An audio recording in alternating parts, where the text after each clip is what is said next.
बकौल contract killer के कि उनको इंगेज करने वाले जो हैं मरियम नवाज शरीफ की बिहाफ पे आए थे और ये उसी कंट्रैक्ट किलर की जो ऑडियो मैसेजेस हैं वो मौसूल हुई जिस इंडियन ने इनको पेमेंट की $1 लाख की, उसके ऑडियो मैसेजेस हैं और जिनकी वसातत से ये हम तक मिली उनके ऑडियो मैसेजेस हैं। तो मैंने उनका ट्रांसक्रिप्ट तैयार किया और मैंने FIA के साथ शेयर किया और उनको मैंने ये बताया। मेरे साथ एक MNA साहब ने मुझे आगाह किया, उसने ये मालूमात मुझे दी। उसके हलके के लोग हैं जिन्होंने MNA साहब को ये शवाहिद फराहम किए। तो मैंने उन्हें कहा कि आप देख लें, MNA साहब को एग्ज़ामिन कर लें।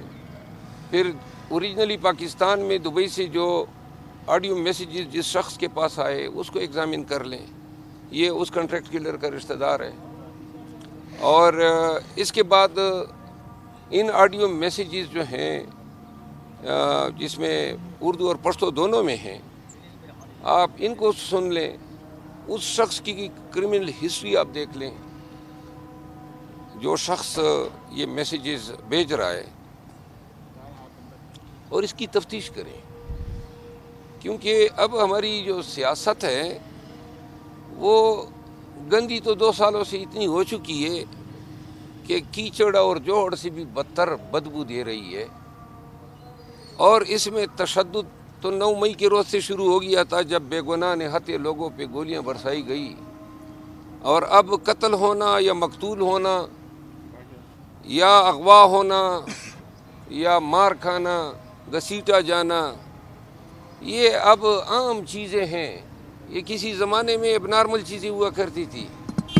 मैंने यहाँ आके उनको कहा, FIA हुकाम को, मैं इस मुल्क का शहरी हूँ और मैं सिर्फ ये चाहता हूँ कि इनकी अब तस्दीक कर लें।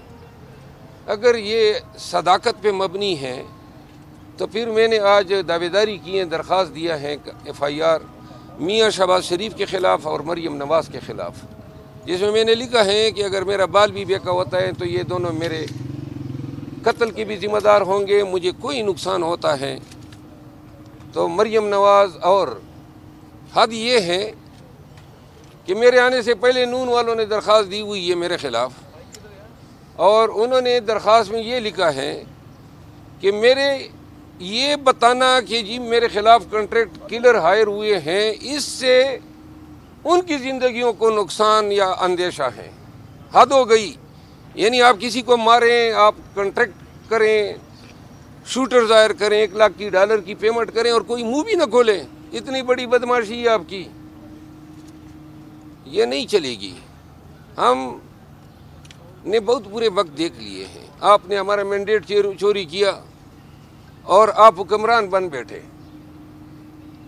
8 फरवरी को इस सदी का सबसे बड़ा इनकलाब आया जब पंजाब ने बिलखसूस पहली दफ़ा जो है एस्टेब्लिशमेंट को नो कहा, और पूरे पाकिस्तान ने 2/3 मेजॉरिटी से ज़्यादा वोट दिया पाकिस्तान तहरीक इंसाफ को।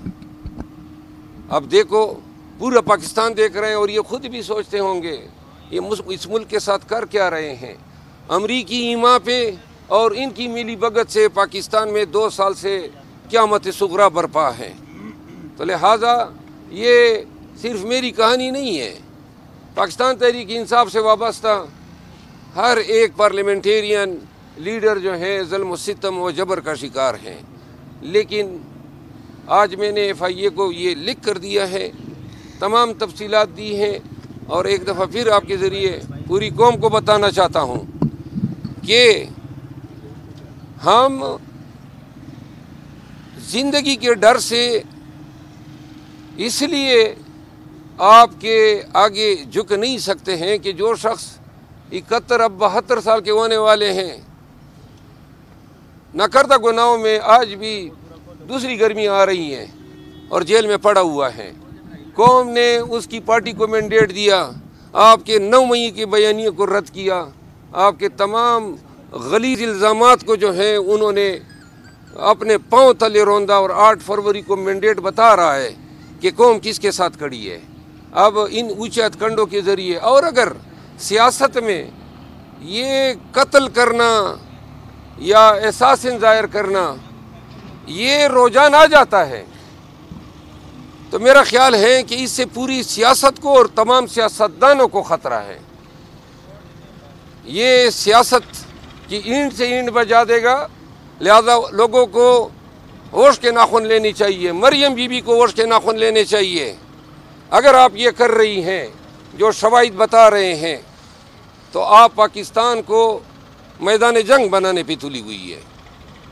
جی سر، یہ بتائیے گا کہ ایف آئی اے نے آپ سے مزید کیا سوالات کیے اور جو آپ نے ان کو ثبوت دیے ہیں، ایف آئی اے نے ان کے اوپر یقین کر لیا ہے یا ان کی انکوائری ہوگی؟ نہیں، شہادتیں جب آ جاتی ہیں، اب انہوں نے، میں اپنے وکالت کی تجربے کی بنیاد پہ یہ بات کر رہا ہوں، انہوں نے اب وہ ایم این اے صاحب کو ایگزامن کرنا ہے، پھر اس کے رشتہ دار کو ایگزامن کرنا ہے، پھر انہوں نے فورینسکس کرنی ہے، یہ ساری چیزیں ہیں، اور اس کے بعد یہ کسی نتیجے پہ پہنچیں گے۔ لیکن اب پاکستان میں چونکہ ادارے آزاد ہیں ہی نہیں، تو اس ایف آئی اے کی کوئی اوقات ہی نہیں ہے کہ یہ کوئی حق اور انصاف پہ بات کریں۔ جو ادارہ محسن نقوی کے انڈر ہوگا، وہ پی ٹی آئی والے ایک درخواست دہندہ جو مریم نواز پہ الزام لگا رہا ہے اس کو انصاف دے گا۔ عدالتی انصاف نہیں دے رہی ہیں تو پھر ان سے کیا توقع؟ سر، وہ ایم این اے جو ہیں وہ پی ٹی آئی کے ہیں جنہوں نے آپ کو ثبوت جی میں نے بتایا، نسیم علی شاہ صاحب ہمارے ایم این اے ہیں بنو سے، مولانا صاحب ہیں، ان کے والد صاحب بھی ایم این اے تھے، وہ جو ہیں انہوں نے مجھے یہ شواہد دیے۔ پیشیاں نہیں ہے، کوئی عدالت تو نہیں ہے، نہیں تو اگر یہ بلائیں گے، لیکن ابھی فی الوقت تو آج میں نے شواہد دی ہے۔ اگر تفتیش میں ان کو میری تعاون کی ضرورت پڑی تو میں تفتیش اس میں تعاون ضرور کروں گا۔ مروت صاحب، آپ نے بھی کوئی درخواست دی ہے، آپ جیسے بتا رہے ہیں؟ جی میں نے پرچے کی درخواست دی ہے میاں شہباز شریف اور مریم نواز کے خلاف۔ میرا الزام یہ ہے کہ جو شہادت، اور میں شکریہ ادا کرتا ہوں اس سے، میں یہ بیرسٹر عقیل، ہاں، ان کی درخواست کی وجہ سے ایف آئی اے نے نوٹس لیا، ورنہ ایف آئی اے نے نوٹس نہیں لینا تھا۔ ایف آئی اے اپنے تئیں یہ سمجھی کہ گویا نون کی دلچسپی ہے۔ کل ان حضرت نے بتایا پارس کے بیان میں، پارس کے پروگرام میں، کہ جی مجھے تو قیادت نے نہیں کہا ہے۔ آج میں نے باقاعدہ ایف آئی آر کی درخواست دی ہے۔ حیثیت پاکستانی میرا یہ حق ہے کہ اگر میرے خلاف ایک کنسپیریسی ہوتی ہے، اور کنسپیریسی 120(b) کے تحت جرم ہے تعزیرات پاکستان کے تحت، اور اگر میرے خلاف جو ہے کنٹریکٹ اساسن ظاہر ہوتے ہیں، ان کو پیمنٹ کی جاتی ہے، اس کی گفت و شنید اور ڈیجیٹل مینز کے ذریعے ہوتی ہے، وہ ڈیجیٹل مین الیکٹرانک ایویڈنس کی صورت میں پاکستان میں ترسیل ہوتی ہے، اور وہ ڈیجیٹل ایویڈنس میرے پاس آتی ہیں، تو یہ سائبر کرائم کا ڈومین بنتا ہے کہ ان شہادتوں کی، ان الزامات کی یہ تفتیش کریں۔ حکومت بھی ان کے ہیں، ادارے بھی ان کے ہیں، شہادت ہم نے دی ہیں، اگر کوئی فیئرنیس ہوا تو آپ کو نظر آ جائے گا۔ مروت صاحب، ایک سیاسی سوال ہے، یہ بتائیے گا کہ کچھ رہنما جو ہے یہ بتایا جا رہا ہے کہ عمران خان کو آپ کی شکایتیں لگاتے ہیں تحریک انصاف کے جو ہے، تو اس حوالے سے کیا؟ بس جی، میں اب شکایتیں لگائیں یا لگاتے ہیں، اب سمجھے میں شکایت پروف ہوں۔ سر، آپ کا موبائل منگوایا گیا تھا آپ سے، آیا موبائل بھی انہوں نے چیک کی ہے یا موبائل انہوں نے؟ نہیں، وہ میں نے کچھ نمبر وغیرہ انہوں نے مانگے جو میرے کنٹیکٹس میں تھے تو میں نے دیے۔ ٹھیک ہے، تھینک یو۔